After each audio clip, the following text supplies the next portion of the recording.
sikuwa najua they had their own motives.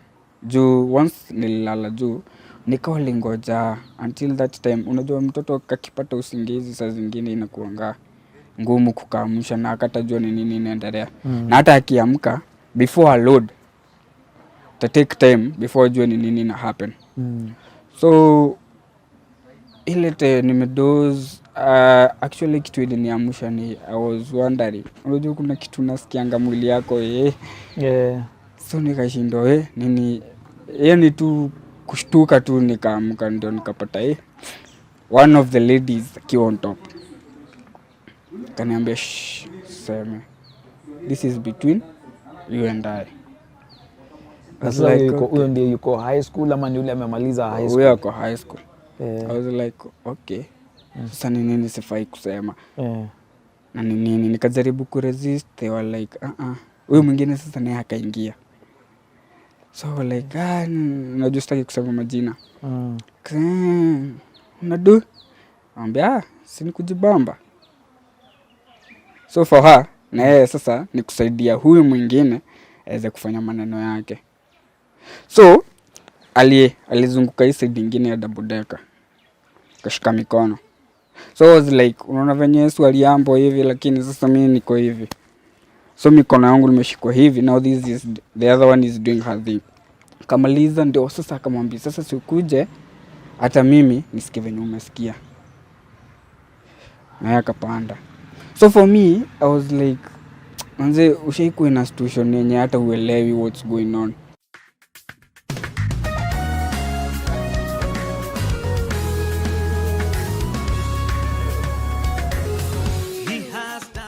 Good morning, good afternoon, good evening at whatever time you are watching us. Welcome yet to another episode of The Journey. Aside to episode 14. Wow.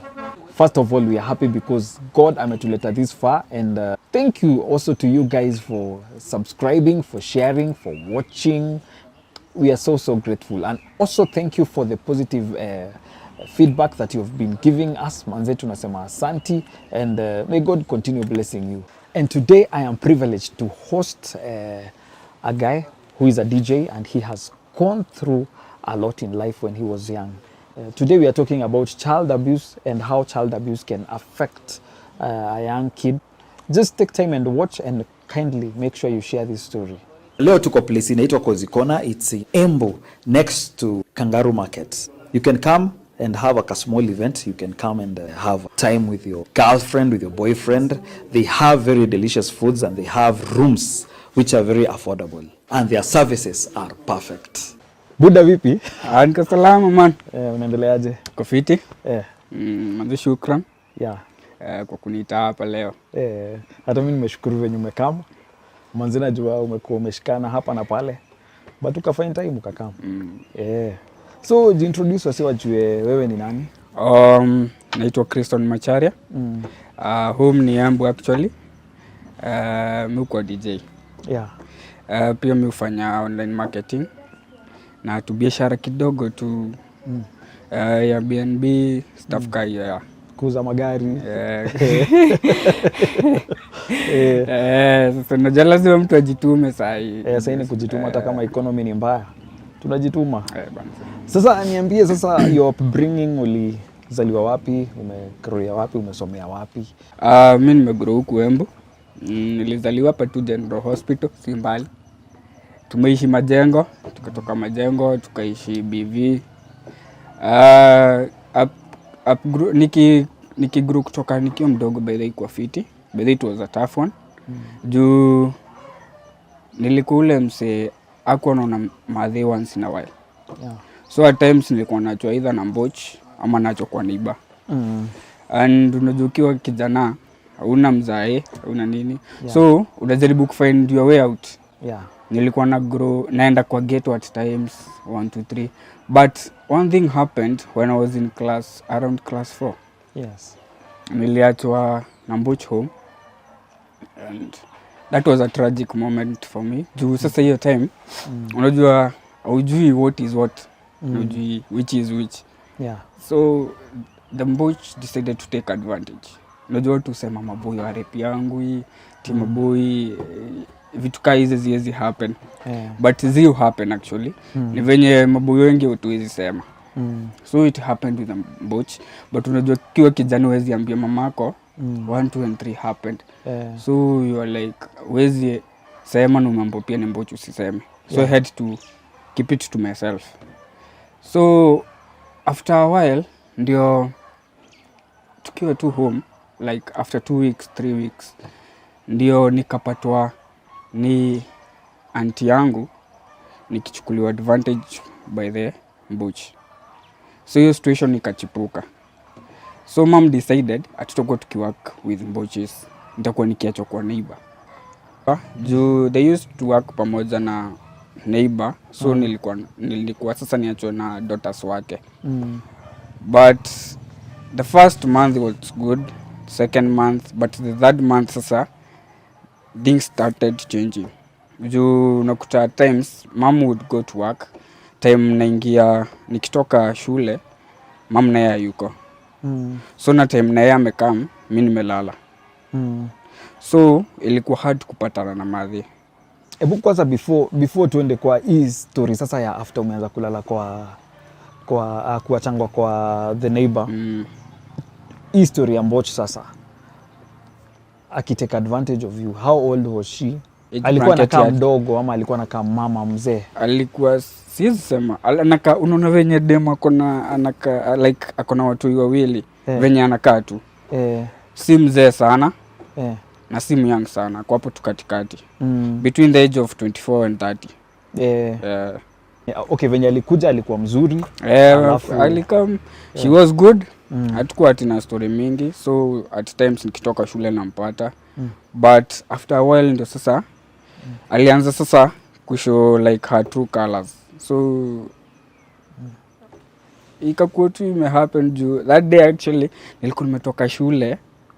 It was around 4. Nilikuwa nimetoka shule, nimekam, nimeteka shower. Unajua kijana lazima before uende jioni sasa. Ni ile majioni before sasa mbogi niita tuende futa. Tuko tunapenda kwenda rounda. But sasa hiyo day mimi sikuenda juu nimekam tu nimeoga after hiyo hapo sitaki kusema all the details. Ni vile najaribu kuangalia like that time your mom alikuwa halali hata huko kwa hao. So alikuwa anaenda like a whole week. Nilikuwa naona sometimes hata ameenda kwa Kanairo at times. Juu alikuwa na wakapa na Embu level 5. Okay, na alikuwa anakaa like how long before? At times anakaa 5 days. 5 days? At times hakuwa anakaa sana. Kitu ilikuwa issue ni ile time mimi nikiwa on hayuko. But time siko on yuko. Unaona? Wakati uko on like saa time kama sahii nimekam home madhi hayuko. But nikiwa nimedoze amekam. Okay. Job yake sasa like alikuwa na job demanding. Shift zake sasa unakuta ako morning shift, night shift. So at times wakati uko shule yeye ndiye ametoka night shift sasa amekam. Yes. I get now. So unakuta mimi na yeye kupatana ni ngumu. The only day tulikuwa tunaona na mom it's mainly on a Sunday. Juu lazima tuende church.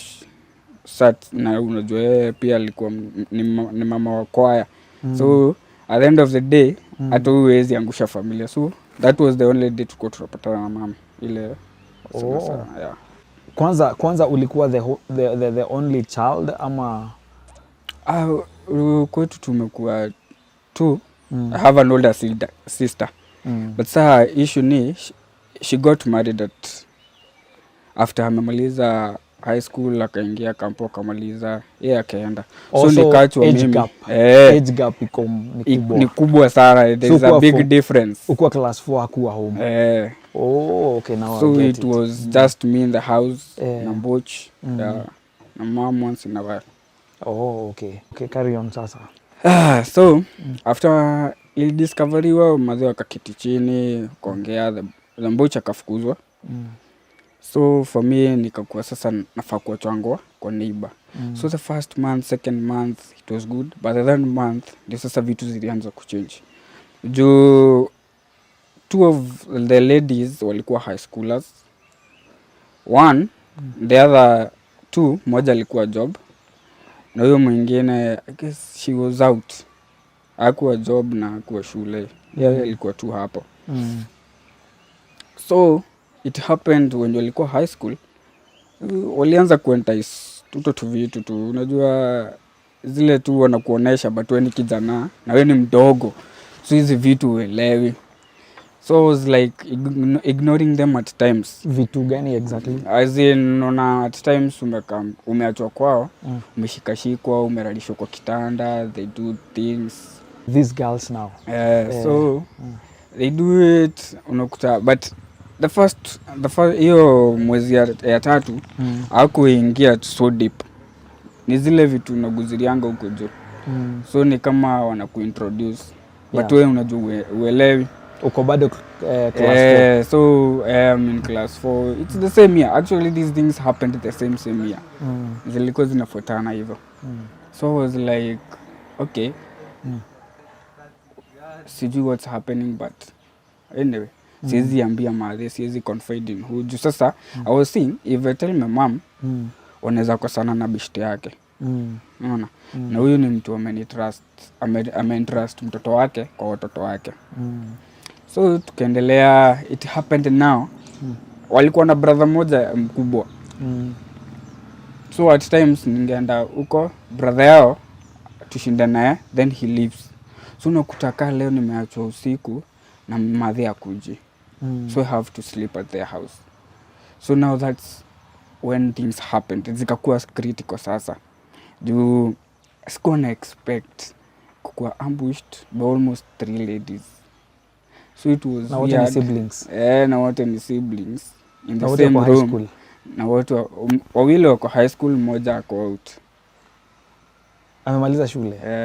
So it was like a tough situation actually. Juu I was trying try kujipull out but hauna nguvu, ujiwezi. So at the end of the day you have to give in. So it happened actually. The next day after same happened, the next day I went home. Hadi sikuenda shule actually. Juu watu husema unajua after certain scenarios una feeling uko mchafu. Una feel na uko na guilt na hata ujijui. Na sasa nika kijana kadogo. So yeah, you're very young. Nikashindwa kwenda shule. Mom was called by the teacher kama kijana wangu kuja shule. So she decided to come home. Kama kanuliza ni nini, nikamwambia ni venye sisikii vizuri. But nitarudi shule. Tukakaa wiki ya kwanza. Unajua kitu fani na hosi za hiyo time. Ungeenda hosi hatu ufanywe kipimo, ungekosa ugonjwa. So umeenda hosi, umetoka hadi hata umepatiwa kama mwiba hujui ilitoka wapi, lakini wewe at the back of the mind ndio unajua what's really traumatizing you. So tukaendelea, actually it happened hadi nikamaliza 8. Okay. Ebu kwanza turudi nyuma kidogo. There is this point your aunt alikupata na the house help. Alifanyanga nini cause unasema waliongea what measures were taken? Okay, kitu ilifanywa after amepatwa, they talked with mom. Nikapelekwa hosi. Actually I was taken to hosi, kafanywa tests, VCT. Yeah. Kafanywa 1 2 3 kuonekana kama nimepata any sexually transmitted diseases. Kuonekana niko clean. Nikatry kupelekwa kwa psychiatrist but sasa counselor akasema I'm too young kuanza kuingia kwa mambo ya counseling. So unless I reach at a certain age yenye sasa akili yangu inaweza accumulate some things pole pole. So ndio sasa wakadua with the mboch. So mimi nikaachwa sasa ni mimi madhe. Mom tried kuongea na mimi but walimfukuza tu. Walimfukuza tu. There was no anything mambo ya police or anything because that was actually a crime. Walimfukuza tu. So tukaendelea tu. So ukatoka sasa hiyo story mkasort na ili kutraumatize. Actually it affected the grades zangu shule. Juu nikiwa Raima was an A student. Yes.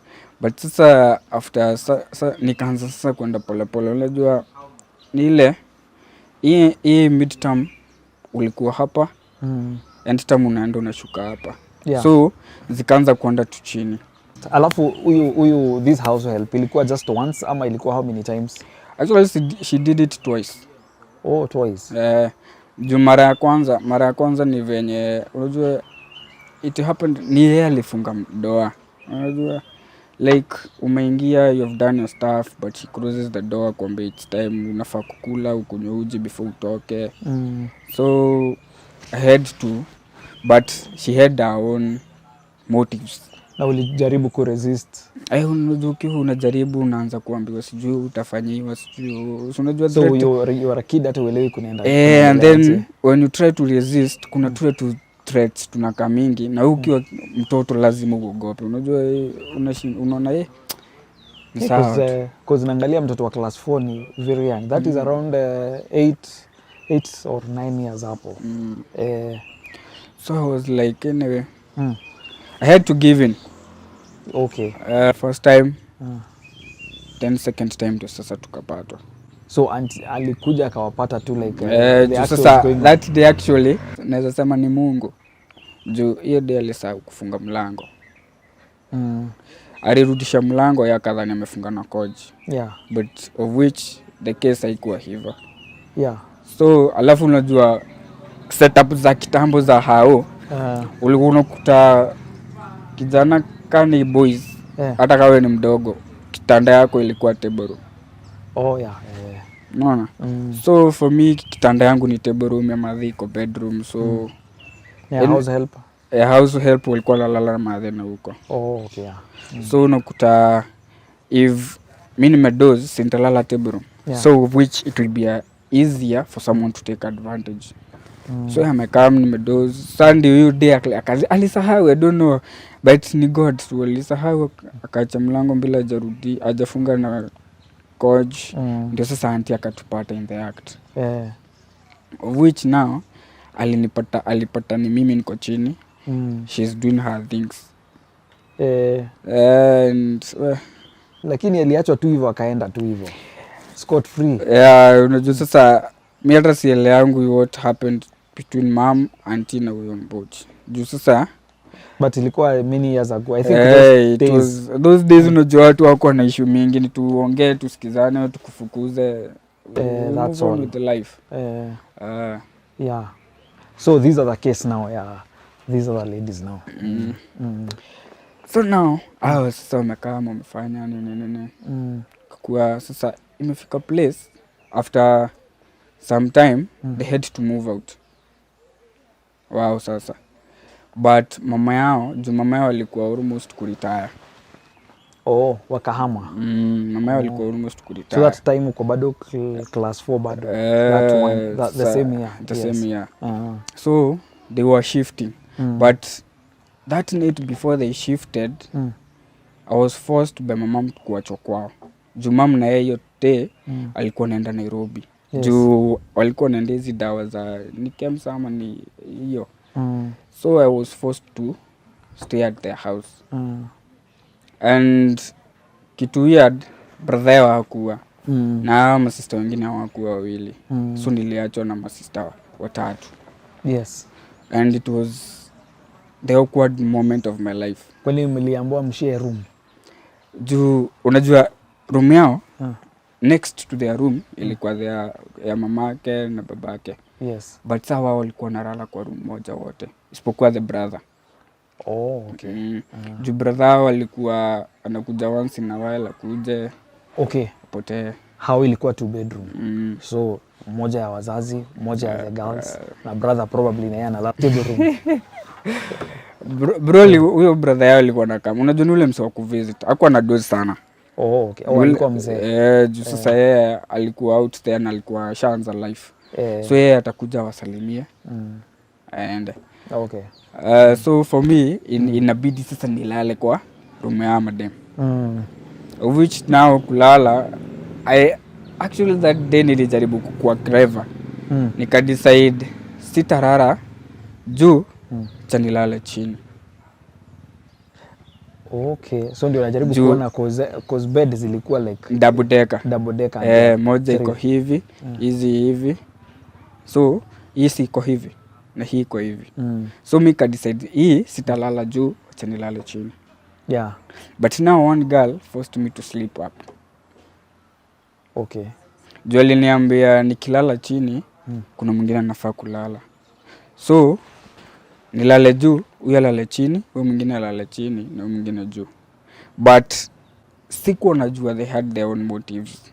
Juu once nililala juu, nikawa lingoja until that time. Unajua mtoto kakipata usingizi saa zingine inakuanga ngumu kukaamsha na akatajua ni nini inaendelea. Na hata akiamka before a load ta take time before ajue ni nini ina happen. So ile te nimedoze. Actually kitu iliniamsha ni I was wondering, unajua kuna kitu nasikianga mwili yako Yeah. So nikashindwa nini, ni tu kushtuka tu, nikaamka ndio nikapata one of the ladies akiwa on top. Kaniambia seme, this is between you and I. Sasa huyo ndio yuko high school ama ni yule amemaliza high school? Huyo ako high school. Yeah. I was like okay. Sasa ni nini sifai kusema? Yeah. Na ni nini nikajaribu kuresist, they were like huyo mwingine sasa naye akaingia. So like unajua sitaki kusema majina. Unadu ambia si ni kujibamba. So for her na yeye sasa ni kusaidia huyu mwingine aweze kufanya maneno yake. So alizunguka hii side nyingine ya double decker, kashika mikono. So I was like, unaona venye Yesu aliambo hivi, lakini sasa mimi niko hivi. So mikono yangu nimeshikwa hivi, now this is the other one is doing her thing. Kamaliza ndio sasa akamwambia sasa sikuje hata mimi nisikie venye umesikia. Na yeye akapanda. So for me I was like, manze ushaikuwa in a situation yenye hata uelewi what's going on. Just things are happening so fast. Unajikuta tu unafanyiwa hivi and mwenye na expect sasa kuja niokoree wa mwisho wa tatu mwenye ako matured, na kumbe anakuja na make matters worse. Unaona?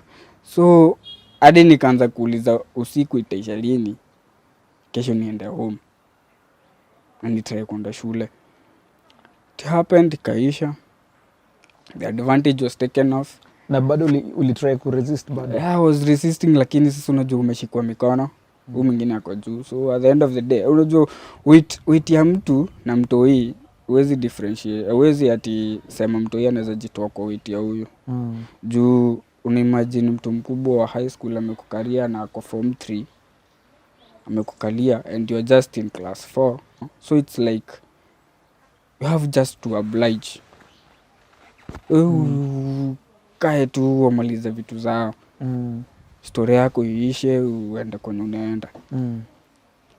That night after wamemaliza sikulala. Juu as much as I tried to sleep, I was feeling violated. Juu nilikuwa na feel unajua it was a weird way to lose a virginity. Hata kama wanasemanga boy ku lose virginity, it's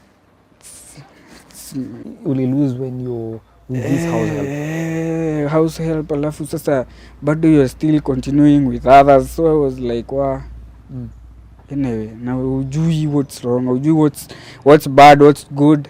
So you're just there. Asubuhi kafika, sasa kijana jalala. Nafaa kuenda shule. So I had to go home, be prepared. Juu nilisaidiwa ni huyo brother mkubwa. Juu he came, yeye alikuwa anakuja masaa ya around 5:36 asubuhi. So akuja niamshe, aniambie Chris, tuende ni prepare nikunywe breakfast 1 2 3, alafu anifikishe shule. Then yeye aende. But now na yeye alikuwa anaenda wapi? Alikuwa anaenda job. Okay. So yeye lazima apitie asort huyo sister yake au masista wake wawili wenye walikuwa high school. Alafu sasa mimi aende kini drop shule. Na sasa hii ni kama which year? It was around nitakumbuka nilikuwa it was around, because najaribu kuangalia ulikuwa like 8 or 9 years. Like it was around 204. It was around 204, 203. Hiyo ni kitambo. So for me sasa nikafikishwa but now nikiwa shule actually kichwa yangu haikuwa shule juu niko class but my mind is far away juu kitu inapiga ni what has been going on for the past few months. So I'm like nitadu siwezi unajua na sisi ukiwa mtoto ujui how to talk Definitely. na hata ungetaka kuongea mamako hayuko at times so you feel just alone. Yes. So you have to do things on your own self. So I decided kazi yangu itakuwa ghetto. Yeah. Nikajuana na a few friends wa ghetto. And now there is where I started using drugs at an young age.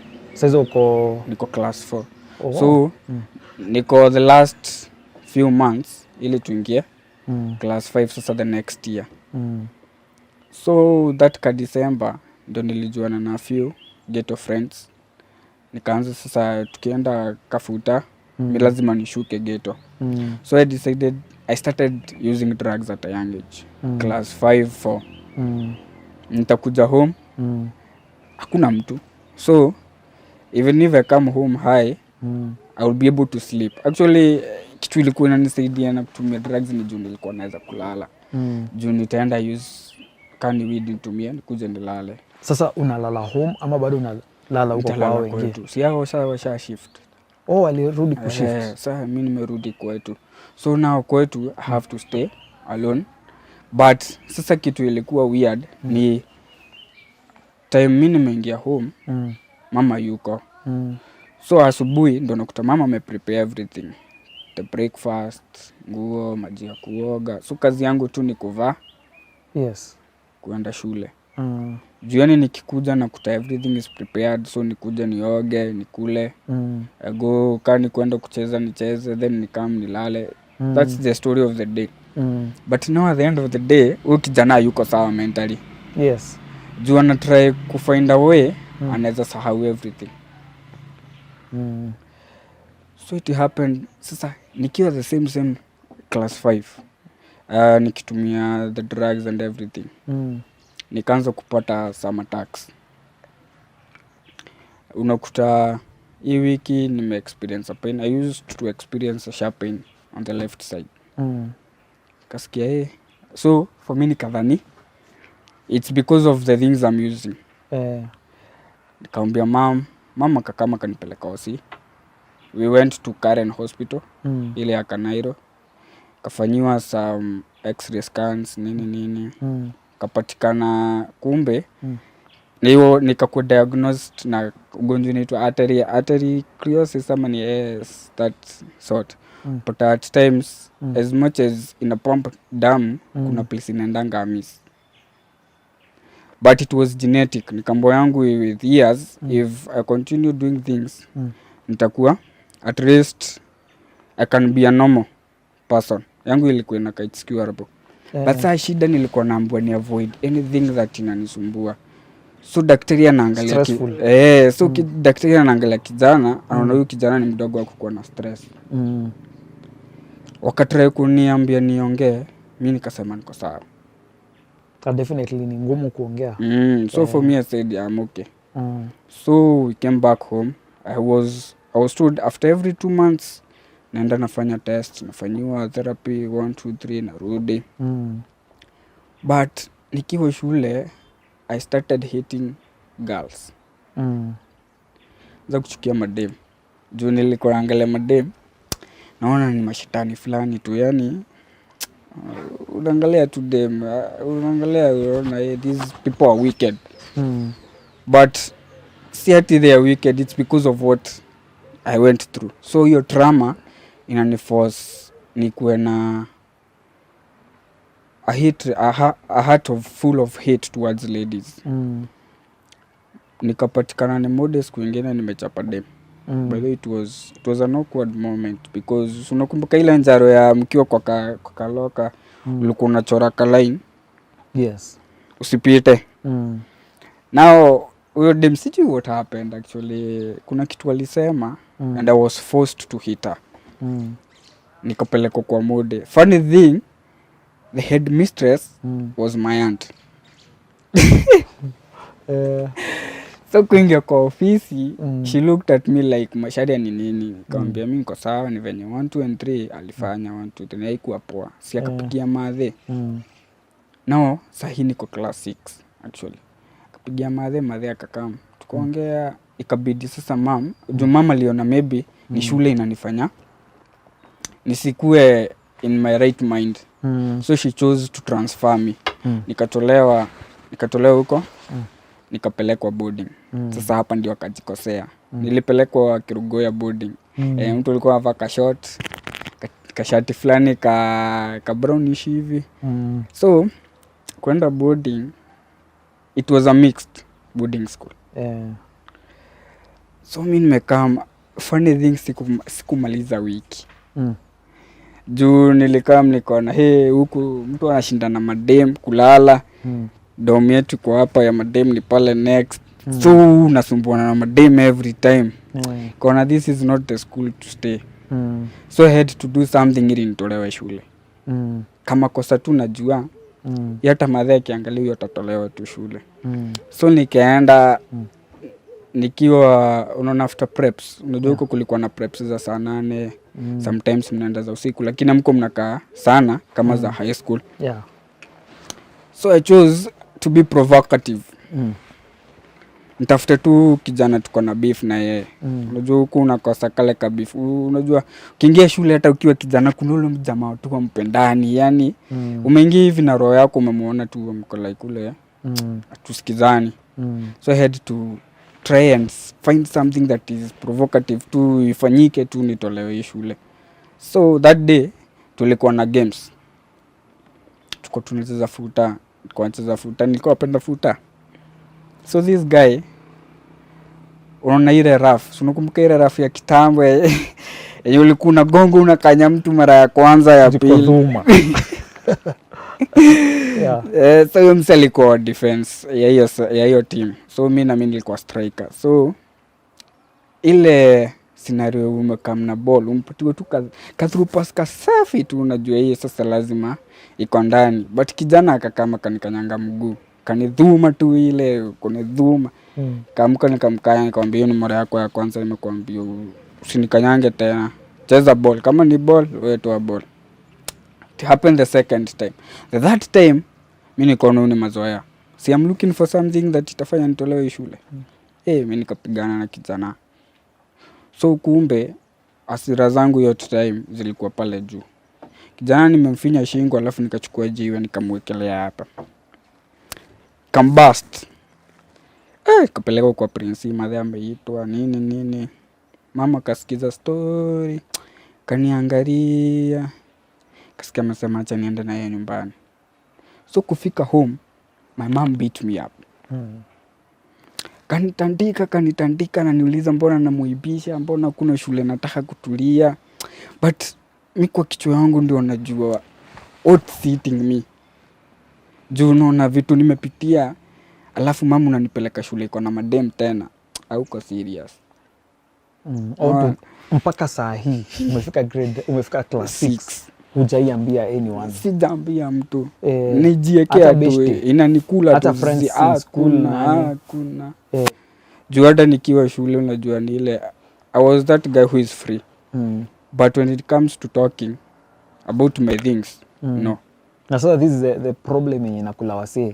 Wanaume wengi hawaongeleji hata hawaambii hata close friends about what wana go through. Unakuta mtu amekuwa alicommit suicide kitambo. Actually hiyo ndio scenario iko hata sahi. So unakuta unajua shida ya society ile tufanya si maboy.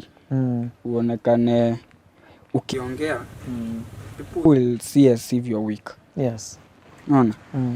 And sahi society inataka mwanaume akuwe strong. Yani you can handle anything. But tumesahau even us we are human. Yes. Unaona? Sometimes we have to talk. So mi niliona siwezi ongea, lazima nikanyangie. Kwani najikaza kimwanaume. Plus unajua nilikuwa naona badala niaibishe that family na nifanye kukuwe na hatred kati ya the two families. I rather stay with it. Yeah. Naona? So your mama akakuchapa. Baadhi amenitandika. Kwanza hiyo siku sitaisahau. Nilifungwa kwa ceiling. African mothers. Nilifungwa kwa ceiling na nikachapwa kama pinyara. Kwa tandiko na nyagunyo fulani hapo. Upate adabu. Nipate adabu. And for me niliona it's okay, nimepewa discipline. But still alikuwa anashinda akiniambia hata akinichapa. Niambia ni nini mbaya na wewe? Si uongee kama kuna kitu inakusumbua.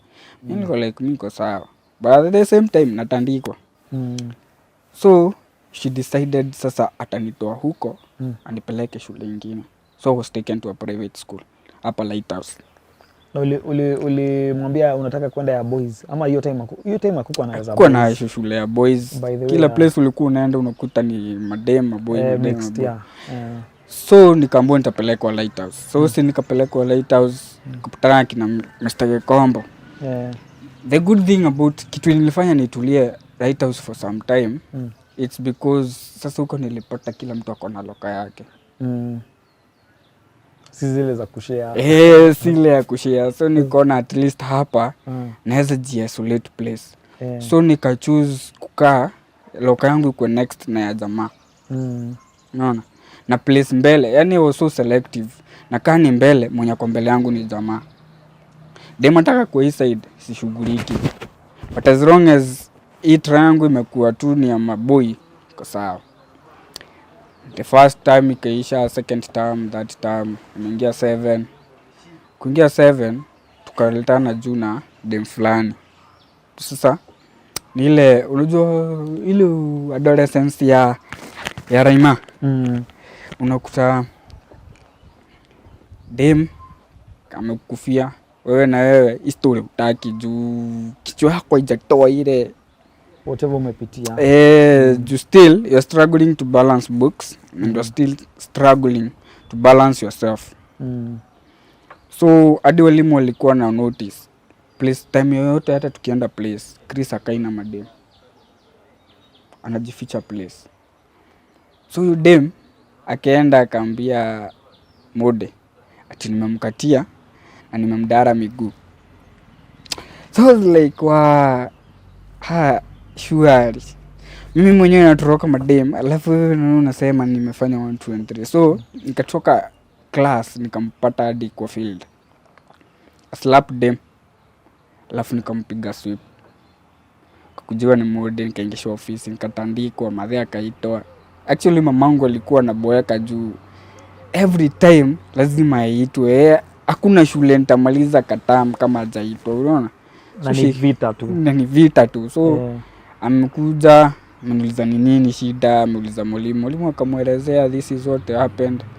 Mimi nikamwambia mam, kweli mimi udem hata sijamkatia. Mimi hata niko mdogo nataka kusoma, nataka kufanya 1 2 3. So sijui tunatoana na wapi na yeye wapi. Mimi niliona tuongee kidogo. Tuongee tu kidogo. Madha akaniangalia hivi akashindwa sasa nitakafanyia nini. Kwa sasa the only option huyu hataki boarding, hataki private, hataki kitu kingine. Sasa huyu nitamtoa huku nipeleke public school. Katolewa hapo nikapelekwa EVC. Sasa kufika EVC nikapata sasa the same auntie mwenye alikuwa shule fulani ndio amefanywa huku kama headmistress.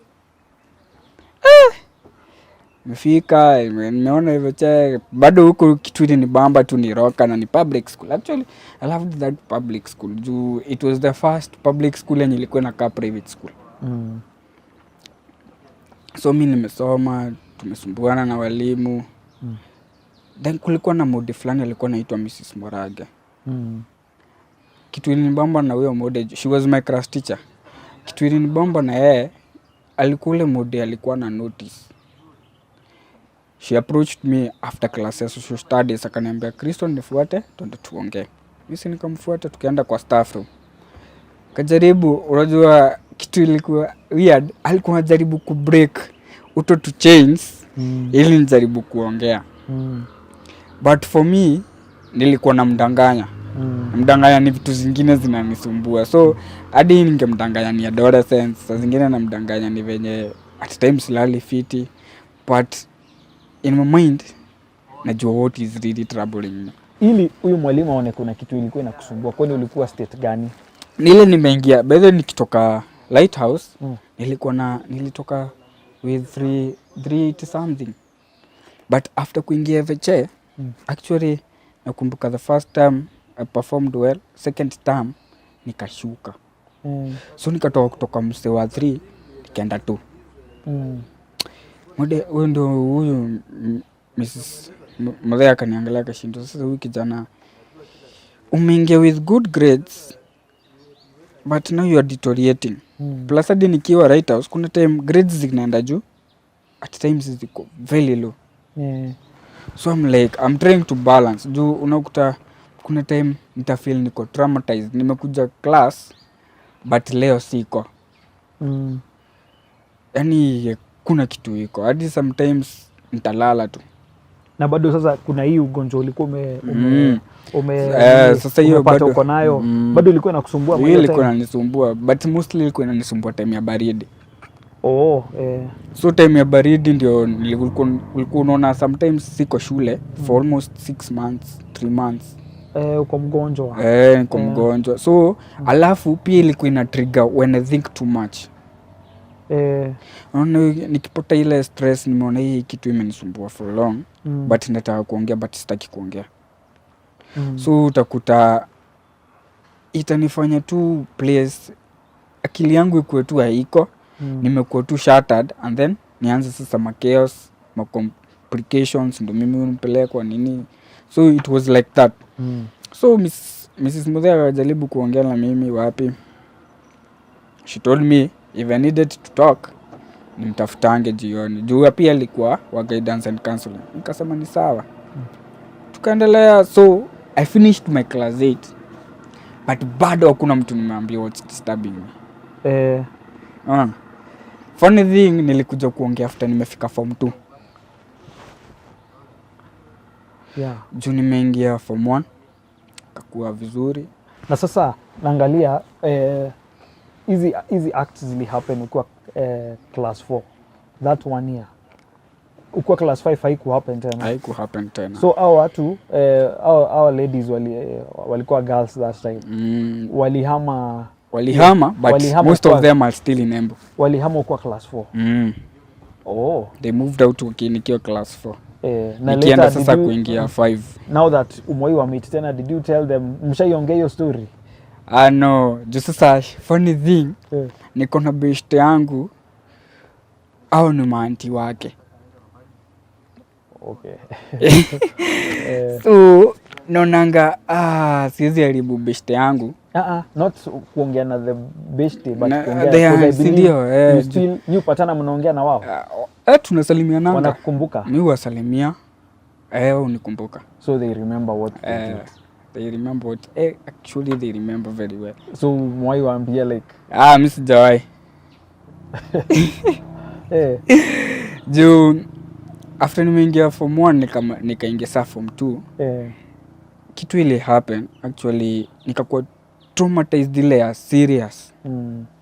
Nikakuwa like si coordinate shule.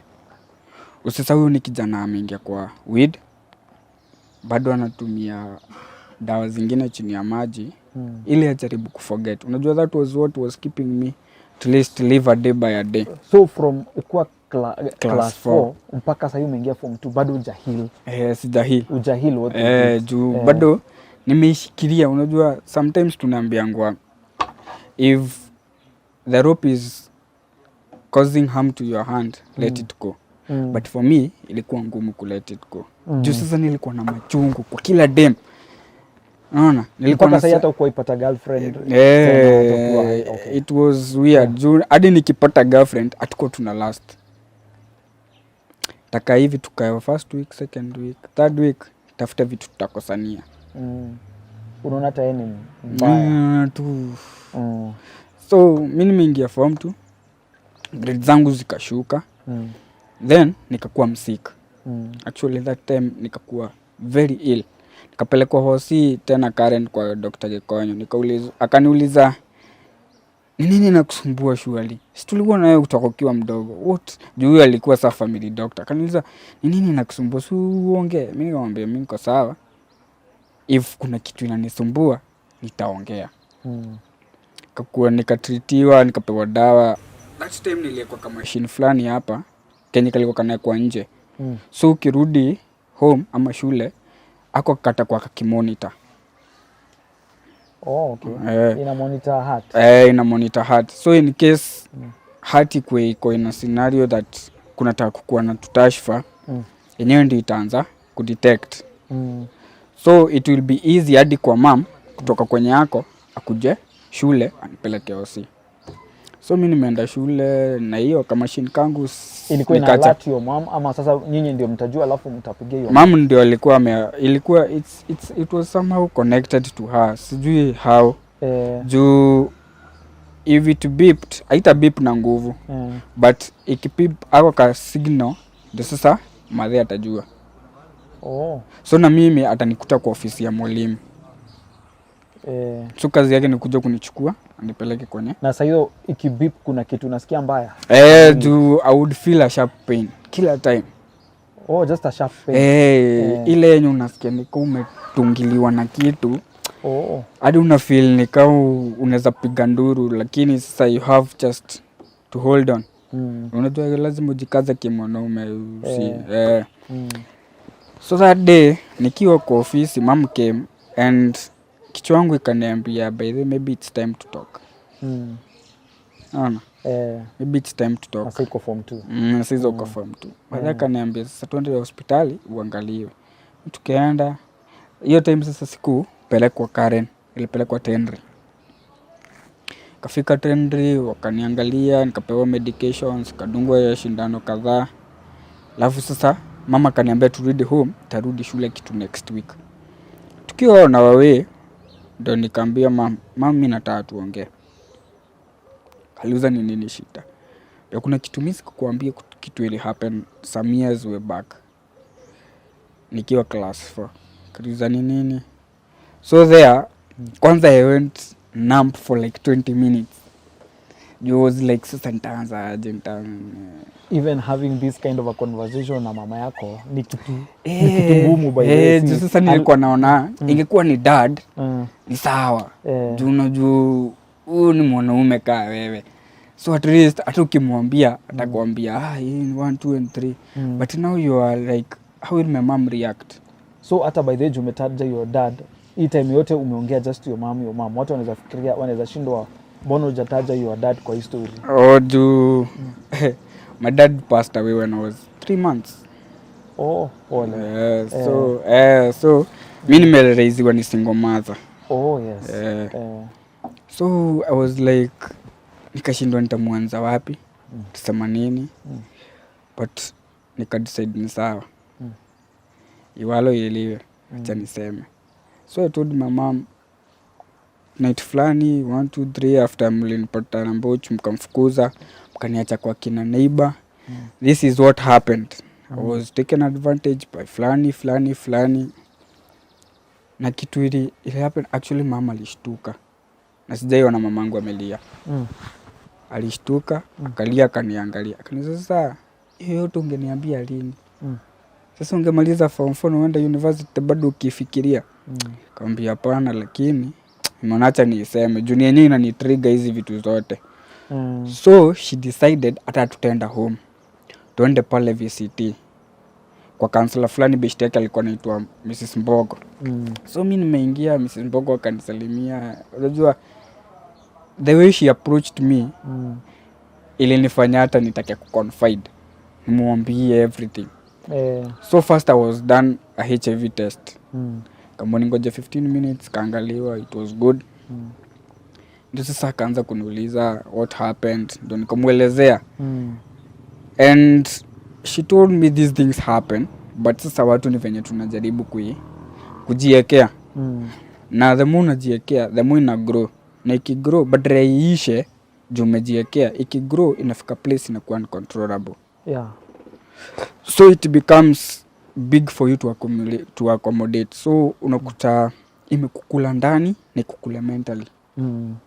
So fikirie anything, vitu unafikiria kufanya ni vitu we mwenyewe una consent, because your mind is not thinking straight. So tukaongea, she told me what to do. Actually aliniuliza hii swali if I'm ready to let go. Kwambia it's been tough for those many years but naweza try. Aliniambia ningoje dakika kidogo, so she went, hakuja na pen na paper, kaniekea hapo, kaniambia sasa taja majina yote ya watu wote walikufanyia hivyo, alafu uandike umewasamea kila kitu. You just write every pain on that paper, everything you have gone through, andika kwa hiyo paper. Misi nikaandika nikasema hadi nimewasamehea. Then she told me take that paper, tuende hii side ya nyuma, unaona ile side ya karibu na Mathare ya hapa VCT. Kaniambia tuende patie kibiriti uichome, and hiyo kuichoma you make it as if you are letting go. So for me nikaenda nikachoma, and at least I felt a relief. Nika let go, tukaenda na mom home. But nikiwa home, unajua hata kama ume let go, haikuangi ati once, haikuangi ati ni once thing, it's a process. But now I'm relieved. So unataka ku let go, kuanza ku let go, yeah. So I was like, wow, sasa nitaanza wapi? So nikaamua ili hii yote ikuwe imeenda, I try and see ladies not as bad people. Unaona? Ni try kutafuta kina friends, mabeshte nini.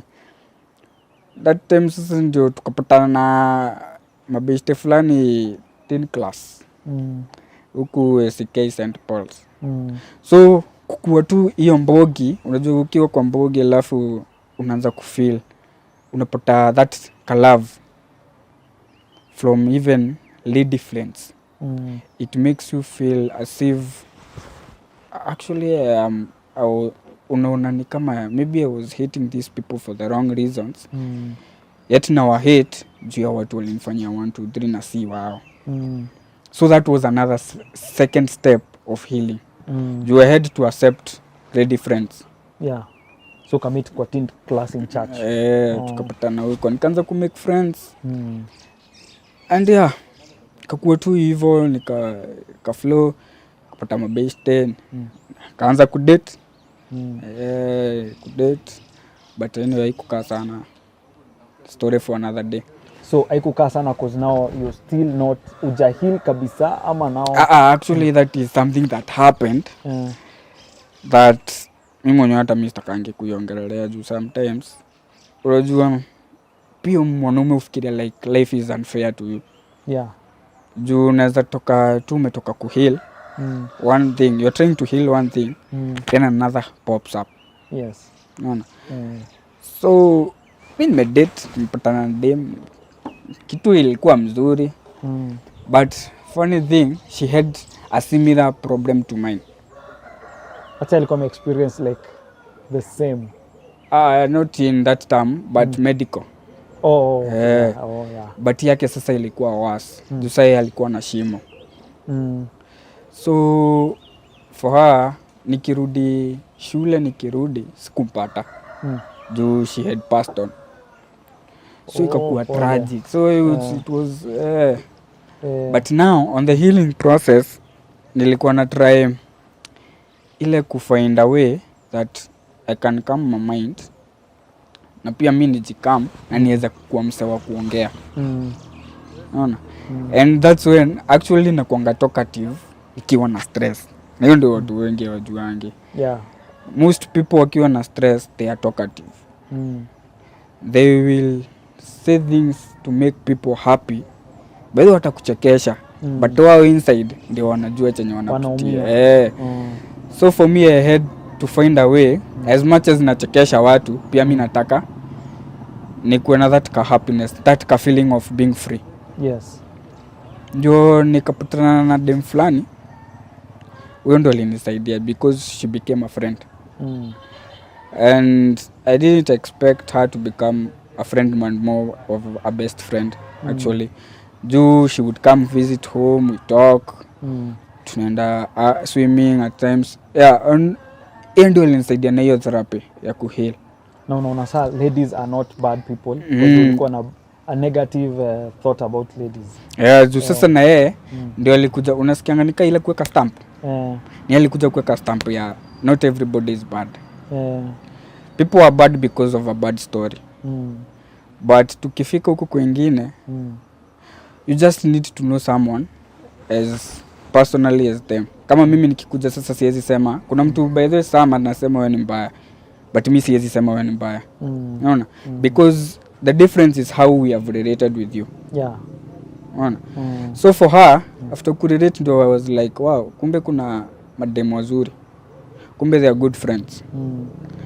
And I'm grateful to her because she is the one who made me at least feel hata kama it was such a bad era for me, there's still some good of it and there is some light.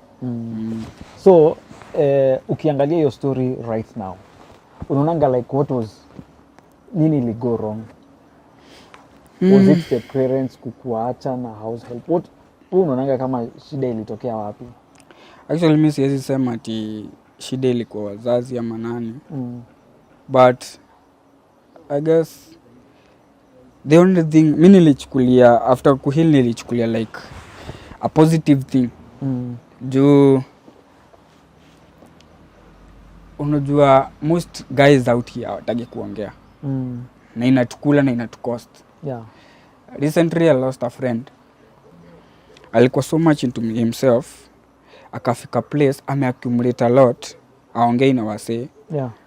To a point of he chose to take his own life due to depression. So at the end of the day, mimi naweza sema makosa ilikuwa yangu. Juu for me sikuongea. So it took me something I could have solved within a day.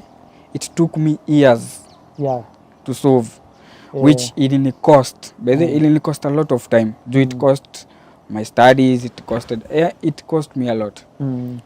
So for me naweza sema issue ni mimi sikuongea when I was needed to. But for my mother and the rest, mi siwezi wa blame. Juu najua at the end of the day mi usema we choose to do what we want to do. Na siwezi blame them kama ni aliambiwa kurep fulani. Siwezi blame jamaa na niye decision yake. Naona? So at the end of the day I put it on myself. Naona? Ndio maana mi prefer sahi, naweza prefer wase wajiongee. Juu manze kitu ukiweka for such a long time it kills you. Yeah. And it eats you inside. Unakuta to a moment that hautajijua mwenyewe. You will be just walking lakini wewe ni kaka walking dead. Juu you are dead inside. You are so much into your thoughts. Najaribu kuona if ulikaa for all that long bila ujaongea, because I believe there is a parent sahi anaweza kuwa anaangalia. Nini ilifanya uweze kuongea finally, ili sasa yeye pengine mtoto wake pia yuko anapitia through this issue, anaona mtoto wake ni kama hayuko okay na hataki kuongea. Ojo one thing kwanza kwa wazazi, ili mtoto wako ongee, unajua for me ili niweze kuongea I needed to feel that closeness between me and my mother. Niache kufeel nika katoto kako mbali na mamake. And unajua these days parents are so much committed on finding a day's meal, school fees. Na hiyo si mbaya. But they are so busy they forget their kids. Unaona? Wanakuwa wana that relationship. So unakuta mzazi na mtoto wake hiyo relationship haiko. Na kama iko it's just ile this is my mom, this is my daughter. Fine. But beyond kukuwa na ile connection ya mtoto anaweza kuja kuconfide kwa mzazi ndio hakuna. Yeah.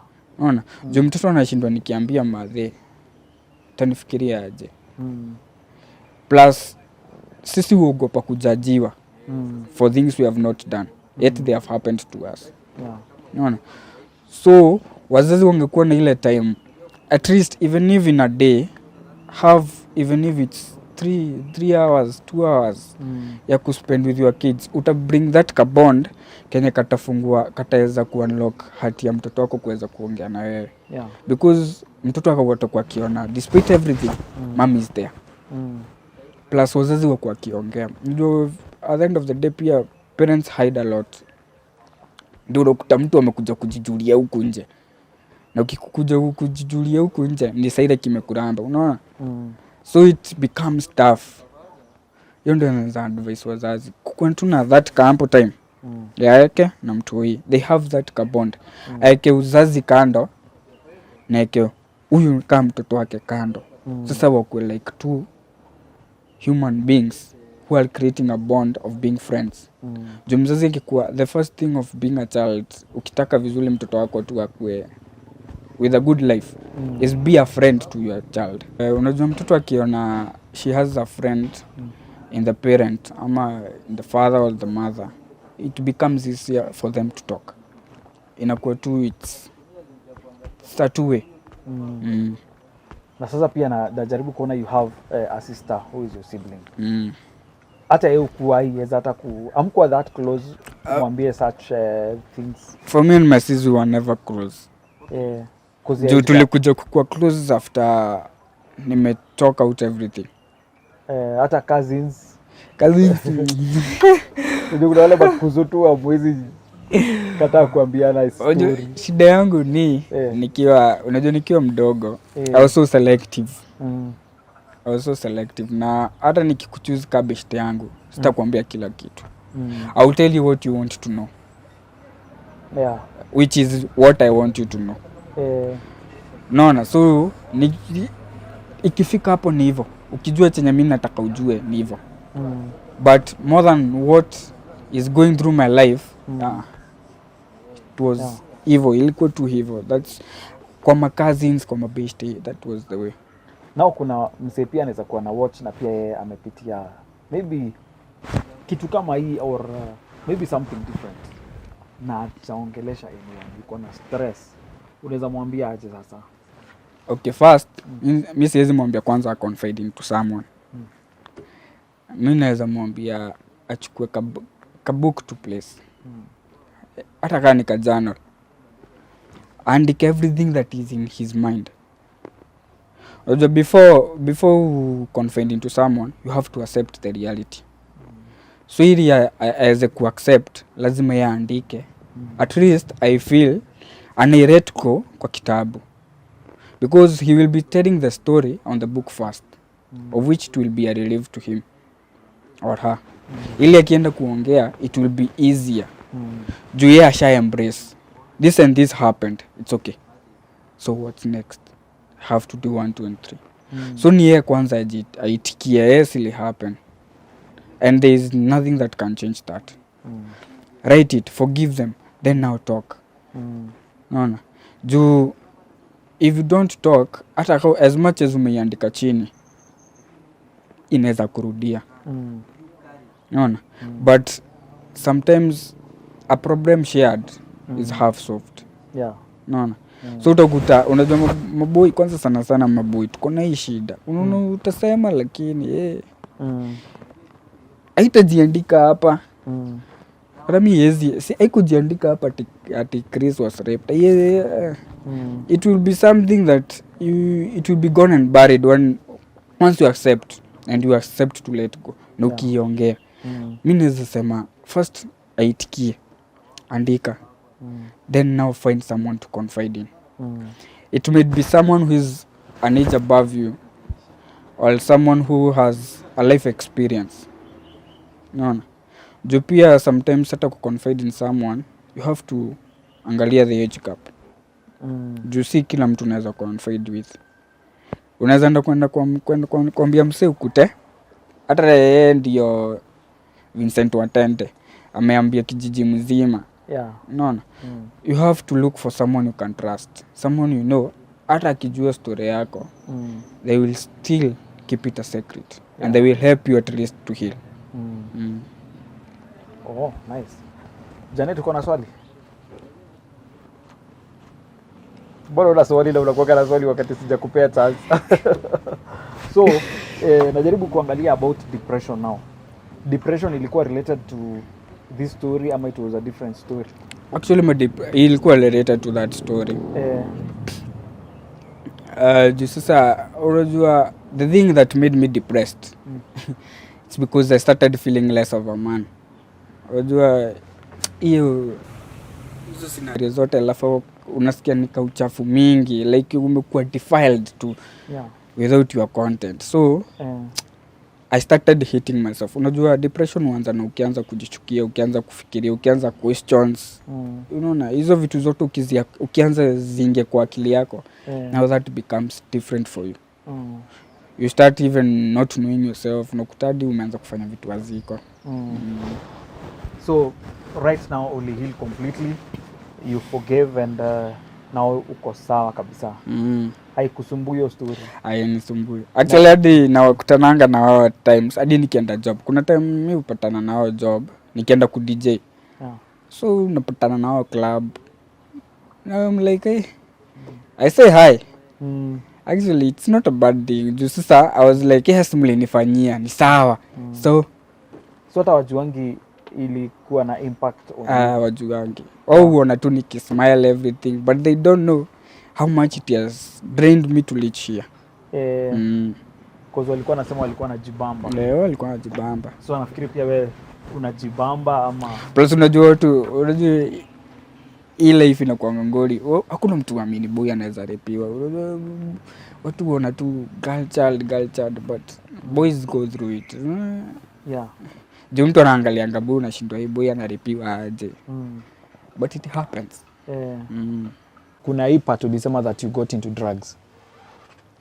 Uliwachanga drugs ama how was your journey with drugs? Ulianza at grade 4. My journey was tough. Juu vitu nimetumia sana. The root cause ilikuwa hii. Hiyo ndio ilikuwa root cause. Juu sasa wacha nisiharibia watu wenye utumia. But let me tell you, mi huona advantage ya drugs zingine. They help you sleep. Zingine zinakufanya you ease your mind, you relax kidogo, uingie into meditation. And mi nilikuwa natumia juu head, nilikuwa try kukama mind. Unajua nasikia it's so noisy hapo ndani. Juu unaona like everything, unajua hizo pictures zilikuwa zinashinda hata nikiwa Daro. Zinashinda zikireflect. So inakuwa ni kama kuna ka projector kanaileta kwa macho. So ili niweze ku maintain myself, I had to do those things. Kaanza sasa bangi, nikaingia, nikapiga maboza, nikaseti. It was, but ilifika place after kupigwa 1 2 3 character development counseling, kabidi ya put off. So ukaachana na drug. But sasa I had to find a replacement. Juu unajua uwezi acha kitu once. Kama ulikuwa unapiga shada 7, kesho piga 6. Kesho kutwa piga 5 per day. Wow, okay. Hiyo ingine piga 4, ingine 3. Utakuta mara mwisho umefikisha hiyo moja. Na hiyo moja sasa kuacha itakuwa easy. Unaona? But watu ni venye tutakange kutekea step. Juu unaonanga like what if I take that step, what next? Sintaachwa nikideal na mashetani zangu. But we forget there's more to that. And as we more. And like gym. Talk with friends, hang out. Kama wewe ni msee wa chupa, mimi sijasema usipige. But be responsible. Don't be drunk, be tipsy. Because if you want to control something, don't overdo it. To an extent itakuwa uncontrollable. Do the little yenye unaweza manage. Ili hiyo little ukitaka kuacha, it will be easier for you. Plus ukiwa na depression, don't confine so much into drugs. Yes, utafeel uko safe at home, you're doing 1 2 3, yes zitakulelive, but shida nilikuja kurealize ni zikishuka, because zina relieve for just a short time. So unajua kama mimi nilikuwa nazitumia ili nilale, so asubuhi nikiamka I'm back to my normal day. So I'm like zimeanza tena, so ili niende daro I have to do something. Unakosa dependent na drugs. So unakuta sasa ndio naweza ambia say msikue too much reliable. Ukiwa unapitia something, don't be so much reliable on using kutoa na drugs ama kumeza. Juu it will make you reach a point we mwenyewe utajijua. Utafika place sasa hiyo shida ikutoke, but sasa umeachukiwa addict. Unaona? Na wewe ku reform, it will take a lot of time and it will cost your family a lot. You're parting shot. Mimi naweza tu ambia wase kwanza mavijana anze tuongee man. Juu tusipoongea we won't have people who will it tomorrow. And as we cannot be good parents in the future if we don't practice as vijana. Unajua uta expect mtoto wako kijana wako kuja kwambia daddy 1 2 and 3 imenifanyikia. But hautajua kuhandle hiyo situation kama wewe mwenyewe au kuna liars na mwenye ako above you. Unaona? Juu most of the time tunawashindangwa sasa nikiongea alafu. Yes, amesikiza. But hiyo kuongea ndio inakufanyanga uweze kuheal. Na ndio inakufanyanga uweze kulet go. That's what I can tell people there. Na watu wapendane. Because sahi people are tasema ntiputa aje. Watu siku hizi wanatoa jokes on people lakini ni makasiliko ya life yao wanatoa na yeye. Unaona? As in nikuja ni kuchongwa na kitu yet ni scenario mimi napitia. So I'm hiding my pain through you. And ukute sasa wewe na wewe umerudisha vibaya. So itanikuaza. So at the end of the day we need to have that part where people can embrace other people. Juu sahi we in a world place tumefika ni kila everybody for himself. Hadi mtu anashindwa tuongea na nani, tenda kwa nani, tapigia nani, and that's not the way. We need to act as humans. We have forgotten the human touch. Na hiyo ndio tunafaa kurudisha. Nimefurahi venye umekaa, by the way, whatever you umetuambia, because it's an eye opener to many parents, especially wenye wanaacha watu wadogo wana entrust with people. Unajua watu wanafikirianga girls ndio wanaweza kuwa raped, hawajui that even boys can be raped and abused. So it's good at least tumesikia your story, at least and I believe many parents pia wamesikia your story so that they can know what happens. And pia mtu anaweza ona mtoi wake maybe ana behave funny, pengine it's something that the guy went through or even the lady went through, affect akili mpaka to this point, because nimeona yako ilikaa so many years. That is from class 4 to form 2. Yeah, na bado unasema after that form 2 bado it took now time kwanza kujaribu ku accept.